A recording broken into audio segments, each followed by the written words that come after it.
যে কাজী নজরুল ইসলাম সে কিন্তু খাতায় কিছু লেখালেখি করছে। আর এপাশে 3টে কয়েদি তারা কি করছে দেখুন, তারা কিন্তু চা করছে পাখায়।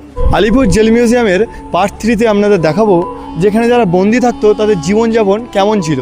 আপনাদের উপরে দেখাবো কিছু ডামি পুতুলের সাহায্যে।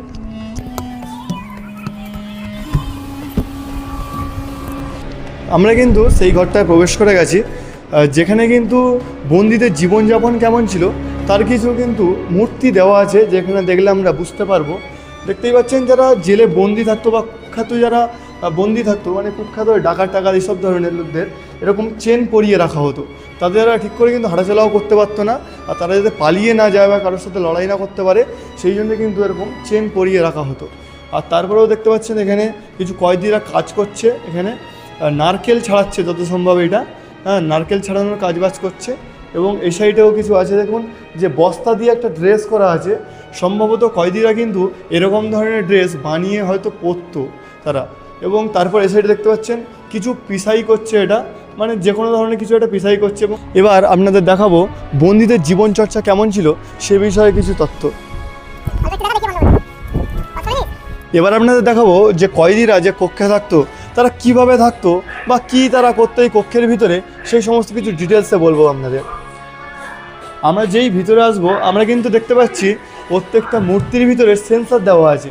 মানুষ আসলেই কিন্তু তারা আওয়াজ করছে বা কথা বলছে। যেমন যে এই কয়েদিরা স্নান করছে, এখানে কিন্তু স্নান করার মানে জলের আওয়াজ হচ্ছে, মানে সেন্সর লাগানো আছে প্রত্যেকটা মূর্তির ভিতরে। আমরা যদি এগিয়ে আসি এখানে দেখতে পাবো একটা কয়েদি কিন্তু জানলা থেকে বাইরের দিকে তাকিয়ে আছে এবং 2জন কয়েদি বসে গল্প করছে।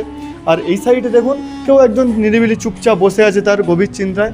এবং তাদের যে বাথরুম ছিল এইটা, এই যে কক্ষের ভিতরে যে বাথরুম, সেই বাথরুম কিন্তু এইটা। আর আপনাদের দেখাই এইখানে একজন কিন্তু বসে আছে এবং তার হাত পা টিপে দিচ্ছে দুটো কয়েদি। এবং এখান থেকে কিন্তু সেন্সার থেকে আওয়াজ বেরোচ্ছে যে আমার হাত পাটা একটু জোরে টিপে যান, এরকম একটা আওয়াজ কিন্তু সেখান থেকে বেরোচ্ছে। আর এপাশে 3টে কয়েদি তারা কি করছে দেখুন, তারা কিন্তু চা করছে পাখায়। দেখতেই পাচ্ছেন যে কয়েদিদের লাইফটা কেমন ছিল, মানে যে যার মতো ছিল।